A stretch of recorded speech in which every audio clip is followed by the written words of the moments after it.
A husband or wife is a person some of us choose to become our family and sometimes the other parents of our children. A husband or wife is someone who we promise to commit to for the rest of our lives. Sadly, sometimes the husband, the wife, or both decide to break that promise and to end the marriage by divorce. Sometimes those divorced people go on to marry again.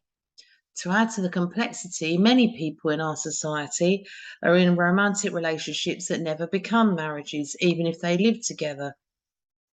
Generally, Christians hold marriage in high esteem. While Protestants may not view it as a sacrament, most would see it as a promise of faithfulness between two people. So today we're looking at what we understand marriage to be and what grounds, if any, there should be for ending a marriage when both spouses are still alive.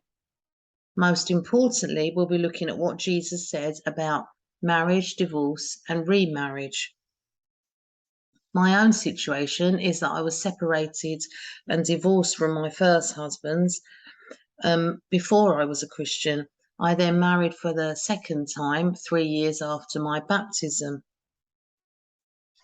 This is the third message in our series looking at what family might mean for Christians. So far, we've looked at how important it was for the Israelite people to have as many children as possible, and we looked at the story of Hagar within Abraham and Sarah's story, and how Hagar was both a mother and a theologian. Then we looked at how Jesus redefined the patriarchal extended family of his earthly lifetime to put following him as a priority, with his followers being brothers and sisters of one another in the kingdom with a heavenly Father. Today we're exploring what Jesus said about the marriage covenant. The first thing to point out is that unlike the rest of the Jewish community in Jesus' earthly lifetime, where marriage was pretty much compulsory, for followers of Jesus there are two valid options: to marry or not to marry. As we have already seen, Jesus taught that the new family of the kingdom took precedence over blood relations. He declares that after the resurrection, people will not marry. In the context of a time when daughters were bought by their husbands from their fathers and marriage was not a religious rite, Jesus signals an end to this transactional nature of marriage. In the kingdom, men and women can be so much more than just producers of children. So when Jesus lived on the earth, everybody was expected to marry. To not marry was really, really rare. But Jesus is saying that to marry and to have lots of children is not the only option for his followers. Whereas for most of his society, immortality came through having children and passing the name down from generation to generation. Jesus defines a new reality of immortality through the kingdom of heaven, through following him and his Father. Jesus is recorded as speaking about marriage and divorce in Matthew's version of the Sermon of the Mount, and later in Matthew he extends this teaching when the Pharisees question him about divorce. A conversation with the Pharisees on the subject also appears in the Gospel of Mark, and there is a brief summing up of Jesus' view in the Gospel of Luke. The Apostle Paul addresses the subject from a pastoral perspective in 1 Corinthians. So you've got the words of Jesus recorded in the synoptic Gospels, as they're sometimes referred to, the Gospel of Matthew, the Gospel of Mark, and the Gospel of Luke. And then the Apostle Paul, in one of his letters to one of the churches he was working with, talks about it there as well. So let's look first at Matthew 19, 3 to 9. Matthew 19, 3 to 9. Some Pharisees came to him to test him. This is Jesus. They asked, "Is it lawful for a man to divorce his wife for any and every reason?" "Haven't you read," he replied, "that at the beginning the Creator made them male and female, and said, 'For this reason a man will leave his father and mother and will be united to his wife, and the two will become one flesh. So they are no longer two but one. Therefore, what God has joined together, let no man separate.'" Why then, they asked, did Moses command that a man give his wife a certificate of divorce and send her away? Jesus replied, Moses permitted you to divorce your wives because your hearts were hard, but it was not this way from the beginning. I tell you that anyone who divorces his wife except for marital unfaithfulness and marries another woman commits adultery. So this is quite a difficult passage for us to grapple with. Jesus traces marriage back to the dawn of creation when God made them male and female. The one flesh union of a man and a woman is the reason why people leave their parents' home. And yet, as we saw when we looked at Jesus' earthly lifetime last week, some often married sons stayed within the patriarchal home, and their wives and then their children stayed within that household, and yet marriage was still a really big change. Jesus' words later become part of the well-known traditional Christian marriage service. What God has joined together, let no man separate. The husband and wife become not only kin, but in some sense one being, although we may struggle with this idea in our individualistic society. Marriage is a covenant, a promise of faithfulness between two people, which is in some ways similar to God's promise of faithfulness to his people. So throughout the Old Testament, we see God despairing with the unfaithfulness of his people, where they go off not following his laws and worshipping other gods. And sometimes they are compared to an unfaithful wife who is going off and committed adultery. But God is the consistent, persistent, devoted husband who keeps welcoming the people back. So in this way, earthly marriage in some ways reflects God's faithfulness. The faithfulness and promise of two people to one another as a covenant is similar to God's covenant with his people in the Old Testament and in the new covenant that Jesus makes with his followers in the New Testament. The Pharisees refer to Moses giving permission for Jews to divorce, as recorded in the book of Deuteronomy. Scholars believe that this was actually to give wives some limited protection in a time when it was common for husbands to cast out their wives, leaving them destitute.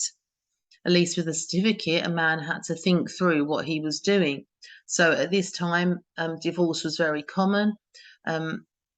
Husbands were ending marriages and just casting their wives out to become destitute for very little reason. And so by bringing in a certificate, at least they had to give some kind of reason, which gave some limited protection for those women who were cast out. And yet Jesus still says that it was because of the hardness of man's hearts that even this concession was made. If they hadn't have been so selfish, so inconsiderate, then perhaps Moses would never have done this, is Jesus' implication. It was due to men's sin and was not God's intention. Then Jesus strikes the blow, declaring that a man who divorces his wife and remarries is committing adultery.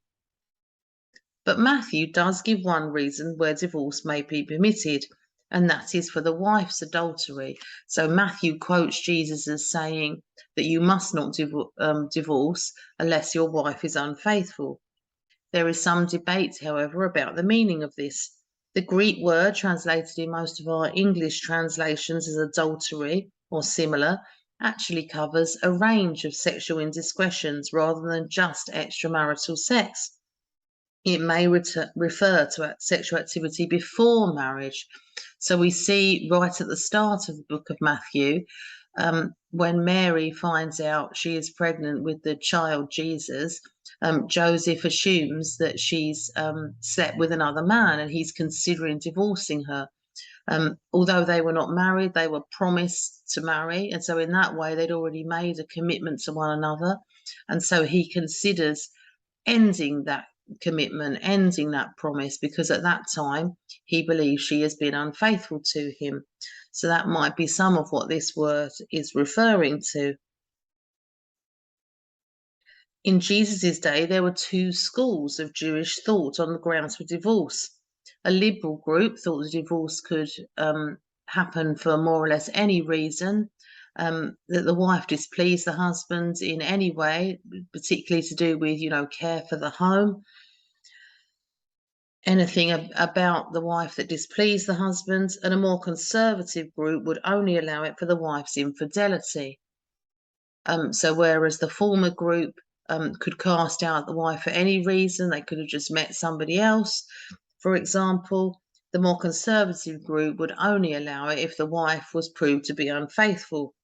It seems that Matthew was part of this latter group's mind, the group that considered that the wife could be divorced for being unfaithful. However, in Mark's telling of Jesus' conversation with the Pharisees about divorce, no exception is mentioned. Jesus is recorded as saying that a man or a woman who divorces and remarries is committing adultery. No ifs or buts. So what do we make of Matthew quoting Jesus as giving one reason for divorce and Mark having him give none? We will come back to this. In the years of the early post-resurrection church, the Apostle Paul is dealing with questions concerning marriage that are arising in the churches he planted. So Paul is a pastor, he has planted these churches, he is either going back to visit them or writing to them to give them advice about different things that are going on within those early Christian communities. He's dealing with the real life situations of relationships and of marriage. For Paul, it is better that people marry than be tempted into sexual activity outside of marriage, he says. He stresses the importance of marriage being an exclusive one-to-one relationship and of both the husband and the wife being willing to have a sexual relationship with one another. This seems to be in a context of some new Christians committing to a life of celibacy, even if they were married. And Paul says if you're already married, then continue the sexual relationship, but perhaps if you aren't married, then remain celibate. Stay in the condition you're in, he says. Paul then speaks about spouses separating, and we can read this in 1 Corinthians 7, 10 to 16, and then we'll go forward to line 39.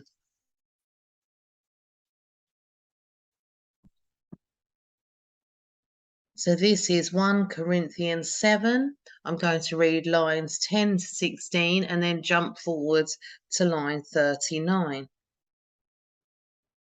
So starting from line 10, Paul says, "To the married I give this command, not I, but the Lord. A wife must not separate from her husband, but if she does, she must remain unmarried or else be reconciled to her husband, and a husband must not divorce his wife. To the rest I say this, I, not the Lord. If any brother has a wife who is not a believer, and she is willing to live with him, he must not divorce her. And if a woman has a husband who is not a believer and is willing to live with her, she must not divorce him. For the unbelieving husband has been sanctified through his wife, and the unbelieving wife has been sanctified through her believing husband. Otherwise your children will be unclean, but as it is, they are holy. But if the unbeliever leaves, let him do so. A believing man or woman is not bound in such circumstances. God has called us to live in peace. How do you know, wife, whether you will save your husband? Or how do you know, husband, whether you will save your wife? A woman is bound to her husband as long as he lives, but if her husband dies, she is free to marry anyone she wishes, but he must belong to the Lord. In my judgment, she is happier if she stays as she is, and I think that I too have the Spirit of God." So we see here Paul covering lots of different situations that he's come across. People who are thinking of separating from their husbands or wives, people who are in what some people call mixed marriages, where one has come to faith and the other one hasn't. He's addressing all these different situations that he's come across. And it's interesting how Paul marks a difference between the teaching that he says is spoken by the Lord and that spoken by him as a human being. In the Old Testament book of Micah, God says he hates divorce. As we have seen, Jesus has similarly given very little or probably no grounds where divorce is acceptable. Paul, as a pastor to an imperfect, broken community, wrestles with real-life situations where marriages are in trouble.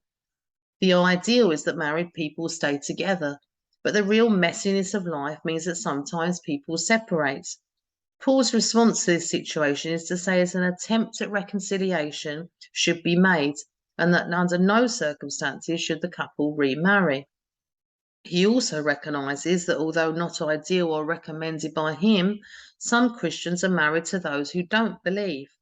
He advises that these couples should stay together if they can, but separate if the unbeliever leaves, as no one can be sure whether an unbeliever will later come to faith or not. He still does not condone remarriage unless it is after the death of a spouse. So we've got him summing up these different situations. And overall, he is saying if you're already in a marriage, if you're already in that commitment, stay with that. If there are difficulties, try and reconcile yourselves to one another. But he does give some reasons why separation might be valid for people to live apart, perhaps. All in all, then, my understanding of the biblical text on marriage, divorce, and remarriage is that God always desires us to be in relationships that contribute to our fullness of life and reflect the faithfulness that He shows to us. I think that most of us would agree that divorce is always regrettable due to the pain it causes to both adults and children. However, I do not believe that God wants people to remain in abusive or destructive marriages. Although I cannot find a biblical mandate for marrying again after divorce, our God is a God of forgiveness and mercy. He concedes in some ways to our humanness. Faithful second marriages can demonstrate God's healing power. So we're in a situation where we have something that some might describe as second chance ministry, where we understand that people have had difficulties in the past, sometimes through their own faults, sometimes through them being subject to the faults of others, or most commonly a mixture of the two. And second marriages can be faithful and glorifying to God, even though it isn't the ideal that God originally intended. So if you've watched the slow fade video, the casting crowns video, we saw a dramatized example of how a married couple's marriage can gradually become unfaithful. The temptation to infidelity is one way in which marriages can slide, but there are many others. So the idea of that video was that things gradually happen. It's very rare that marriages break overnight or suddenly or out of the blue. So whether that's the temptation to infidelity or whether it's other things that gradually break down the marriage, the video is showing how perhaps this can be stopped before it gets any worse. Perhaps reconciliation can be made between a married couple. And how can the Christian community support this is one thing that I'm looking at this week. As a Christian community, let's think about how we can support marriages as well as those who aren't married. How can we encourage and support couples for this lifelong commitment? How can we help them to compromise, to reconcile in their differences? How can we reflect something of God's love for us in the covenant of marriage?